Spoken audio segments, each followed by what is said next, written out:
relato, por eso, porque te va obsesionando a ti, buscando como una especie de trama, de decir, pues a ver, una especie de código da Vinci, pero así tan zaragozana, ¿no? Y la verdad que el final es sorprendente. Hay que leer. Yo creo que es el momento de, bueno, hay muchas más cosas que preguntaría hablar, pero también abrir un poco el diálogo, ¿no? Que también vosotros preguntéis y ya sé que sin haberlo leído cuesta un poco más, pero eso, bueno, ligando un poco este cuento con otros, bueno, Miguel, cuando se presentó el libro en Zaragoza, que fue muy emotivo, fue la primera presentación del libro que hicimos, y bueno, había muchísima gente, estaba el escenario que es absolutamente desbordante. Uno de los presentadores es un profesor de la Universidad de Zaragoza, pero que además es uno de los es el padre del mejor amigo de Miguel, ¿no? Y que siempre, bueno, no sé, yo siempre, como los conocí, siempre he pensado que era el personaje de Estrategia del Aplauso, ¿no? Con el que el narrador tiene esos rituales, esos juegos así cortázarianos en el libro, ¿no? Entonces dijo, bueno, algo que nos gustó mucho, ¿no? Y que además nos desveló secretos sobre Miguel. Bueno, es que este libro es un libro con muchas lecturas, porque Miguel también es una persona con muchas lecturas, ¿no? Con muchos recursos, ¿no? Y entonces nos desveló, bueno, eso sí lo sabíamos, ¿no? Que Miguel viene del mundo de la ciencia, estudió física, entonces sí que es cierto que en el libro está muy presente, ¿no? El mundo de la ciencia. En por ejemplo, en las matemáticas, hay todo un juego con las matemáticas continuas, ¿no? En órbita, en lo que ha comentado, pues a quien escribe Samuel es a un científico, entonces hay toda una serie de reflexiones sobre la ciencia. Hay otro cuento así bastante, bueno, muy divertido también, que es un personaje que está estudiando en la facultad de ingeniería, ¿no?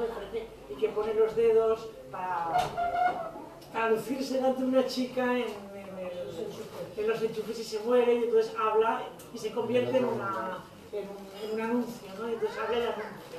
O sea, realmente es un elemento del libro, el mundo de la ciencia. También nos reveló que a Miguel le gusta mucho la música y que algunos cuentos tienen estructuras musicales. Amalia se dedica al mundo de la música, o sea que hay toda una influencia muy marcada, y Miguel tiene un libro de poesía sobre el jazz, ¿no? sobre músicos de jazz. Y nos reveló una cosa que nos hizo mucha gracia, que entre los secretos de Miguel es que había sido mago profesional, ¿no? y que por tanto los cuentos tenían un poco de estructura, algunos de ellos, de un juego de magia, ¿no? Con unas sorpresas al final. Bueno, quería dos preguntas, ¿no? Pues esta introducción un poco larga, ¿no? Una, que nos hablaras un poco de la importancia que tiene la ciencia en los cuentos y cómo se ha relacionado a Miguel a partir de ahí con ese grupo nuevo de escritores que él ha citado, que se llaman la generación Nocilla o los mutantes, que también han introducido el mundo de la ciencia en la literatura. Y luego la segunda, que nos hables un poco de las estructuras de los cuentos y del secreto de la magia, ¿no? En algunas estructuras, ¿no?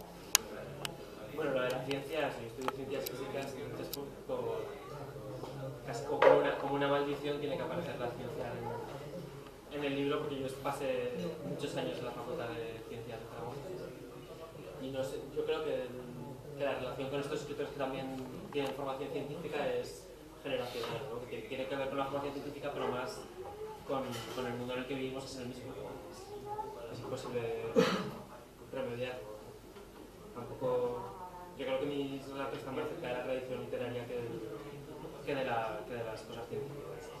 Y lo de la magia sí que es verdad, ¿no? Hay una estrategia del ilusionismo que es como básica, que se llama misdirection en inglés, que es distraer la atención del espectador y mientras mira una cosa, que pase algo en otra parte.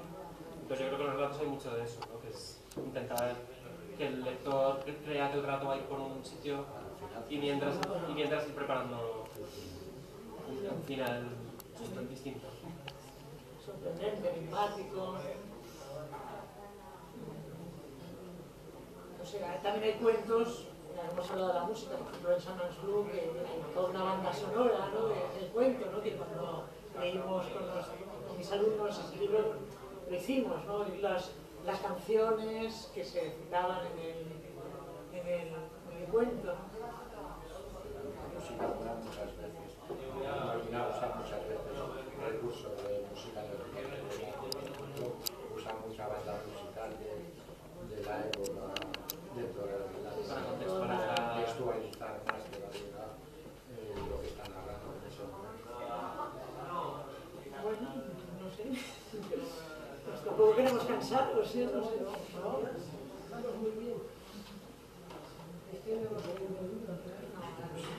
Ahora con todas estas pistas, supongo que estaréis ansiosos por leerlo. Y cuando lo hayamos leído lo volveremos a invitar. Lo hemos citado, pero quizás háblanos un poco de Zaragoza en el libro, ¿no? Cómo la vive esta ciudad, qué presencia tiene en el libro, ¿no? Algunos críticos, porque el libro ha tenido muy buena repercusión crítica, aunque no sean de Zaragoza, porque recuerdo algunas de las críticas que se han hecho, a lo mejor eran de Segovia, de Valladolid. Una de las cosas que les ha gustado del libro es la visión del mundo desde una ciudad pequeña, ¿no? O sea, con la idea de, bueno, que siempre las novelas sobre Nueva York, o sobre Madrid, sobre Barcelona, no es la visión del mundo del que crece en una ciudad pequeña, ¿no? Yo recuerdo una de las críticas que le hicieron de un escritor que es de Valladolid y decía, bueno, me ha encantado que por fin esté esa visión del que vive en la ciudad más pequeña, ¿no? En parte fue casual. Yo escribo los relatos y para situarlos, el primer sitio que se me ocurre es Zaragoza, no pienso en otra ciudad, tampoco he viajado mucho, no conozco muchos sitios, pero luego también hay una parte de reacción a la pose del escritor de lo interesante es lo que pasa en Nueva York, lo interesante es lo que pasa en Barcelona, en Londres, en París, y parece que si una historia transcurre en Manhattan es mucho más interesante. No ha pasado nada. No ha pasado nada.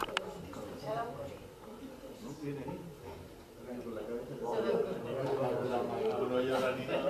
Eso es.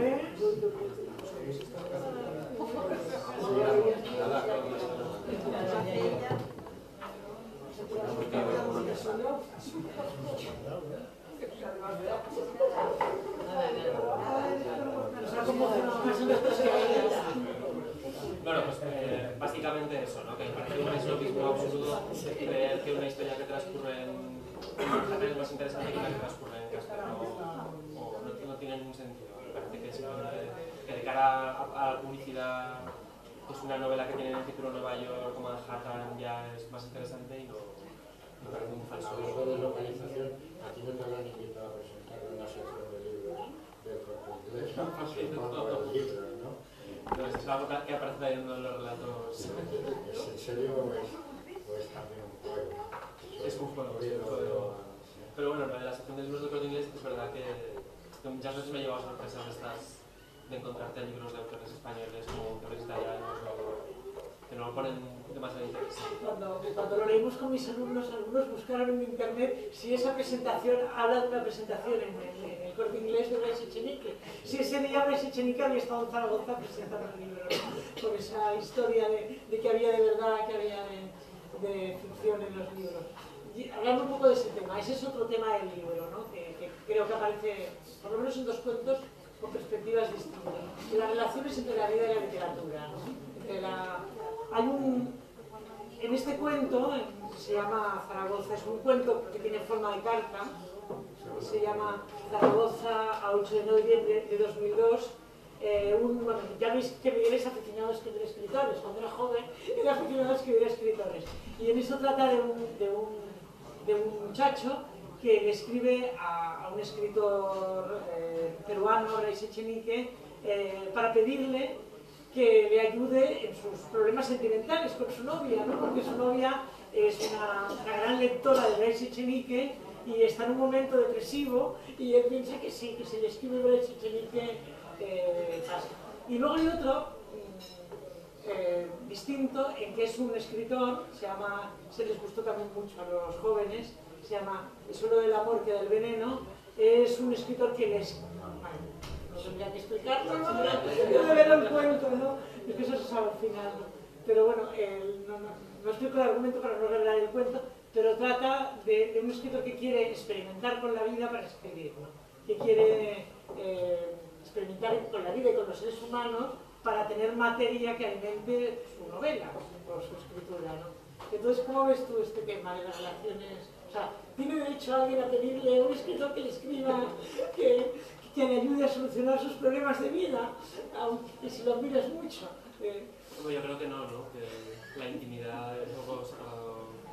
Pero bueno, también tiene que ver con la vida pública de los escritores, ¿no? Antes hablábamos con Paco de pues qué raro es que esté yo aquí hablando con vosotros de mis cuentos. Siempre he entendido la literatura como una labor solitaria de estar en tu casa leyendo, escribiendo, pero al final si publicas un libro, si alguien confía en él, pues no te queda más remedio que salir a defenderlo, salir a hablar, a agradecer muchísimo que te inviten a cualquier sitio porque es una gozada poder hablar con la gente, pero también es raro, porque de alguna manera tienes que vender, tienes que impostar y es difícil porque no sabes muy bien qué es muy difícil, el concepto este de integridad se va diluyendo, porque no sabes muy bien qué es lo que quieres mostrar. Que a mí que me interesa que los lectores que vienen a una charla compren el libro, tener una comunicación fluida, es muy interesante, te crea una especie de esquizofrenia, pasa con las entrevistas, pasa con todo, ¿qué tiene que hacer un personaje público, entre comillas, ¿no? Por muy poco público que sea? Tiene que ser sincero, tiene que venderse, hasta donde llega. Luego hay escritores que se recluyen en su casa, que no quieren hablar con nadie, que no quieren conceder entrevistas, que aquí está mi obra. Claro, tampoco sé hasta qué punto es legítimo o muy egoísta o muy egocéntrico creer que tu obra se tiene que defender sola, que los editores se busquen la vida.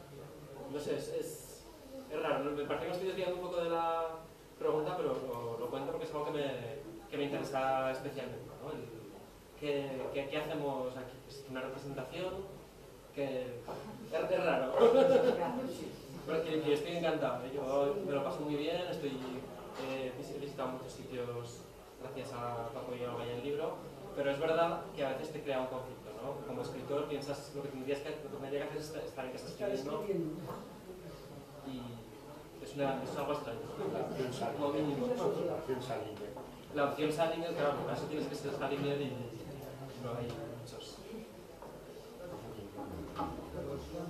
Bueno, Joaquín, dinos 3 cosas que te hayan gustado del libro. Va. Ahora un reto, Joaquín, 3 cosas que te hayan gustado del libro. 3 horas, no, repito que lo primero que me lo he pasado muy bien y es difícil pasárselo bien y luego terminar pensando, porque a veces te lo pasas muy bien yo me lo he pasado muy bien en determinados momentos con Ronsard, pero acababa y no pensaba nada y me reía mucho con los libros, con los relatos de Miguel.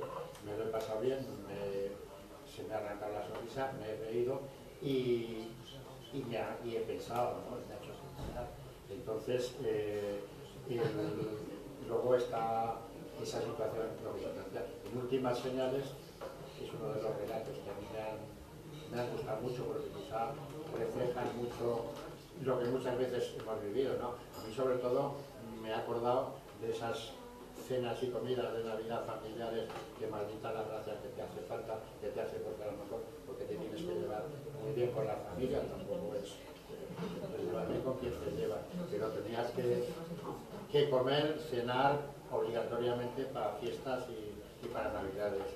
Esa es una imposición, pues ahí se refleja muy bien en esa comida, donde al final acaba siendo el eje central del contestador automático que les llevan y que lo convierten en aquello, vamos, que ni contestaban al teléfono para usarlo bien, ¿no? Entonces, y luego en el primero volverme a encontrar con el mundo de Luis Landero, de Caballeros de Fortuna, con esa búsqueda que allí era de 2 personas adultas, pero aquí era la de un adolescente que se encontraba fuera de lugar con sus padres, con sus compañeros, que tenía que estar eligiendo continuamente si instituto público o privado, si ahora la universidad, y al final elige ponerse en contacto con aquel otro personaje científico que cree que va a lograr, y total, pues eso, al final tampoco, ¿no? Son de esos personajes landerianos que no encuentran su sitio en ningún momento, tengan la edad que tengan. Entonces, repito que lo que se lo dije en cuanto a, y por eso hablamos, digo, un día que venga y que me lo cuente él, porque me lo pasé muy bien leyéndolo, pero además me hizo pensar mucho, y eso es importante, esa concatenación de que divertirse y pensar no se suele dar con demasiada frecuencia. Ya es el momento de acabar y que habléis más en privado con Miguel para que deje para sacarlo de esa representación que tiene. Porque que no tengo ninguna comisión ni de la editorial ni del autor, mucho menos. Miguel, antes de terminar, desearte pues mucho éxito en tu trabajo como escritor, y que ojalá también sea algo que se conozca fuera. Has nombrado a Bolaño, y a Bolaño pues lo han traducido. He conocido una traductora y fue muy grato para mí indicarle algún documento que le podía ayudar para la traducción del español al holandés. Entonces la señora vino y me preguntó palabras de Chile, pero había muchos chilenismos, creía ella. ¿Y qué novela es? Los detectives salvajes. Pues le dije, esa creo que está escrita en México, son mexicanismos. Hay un diccionario de 58.000 palabras en mexicanismos. Existe en tal sitio. La señora llamó a la librería, se lo mandaron y pudo traducir bien el libro, según me dijo después. Y ojalá también tus libros pues sean traducidos para bien muchos idiomas.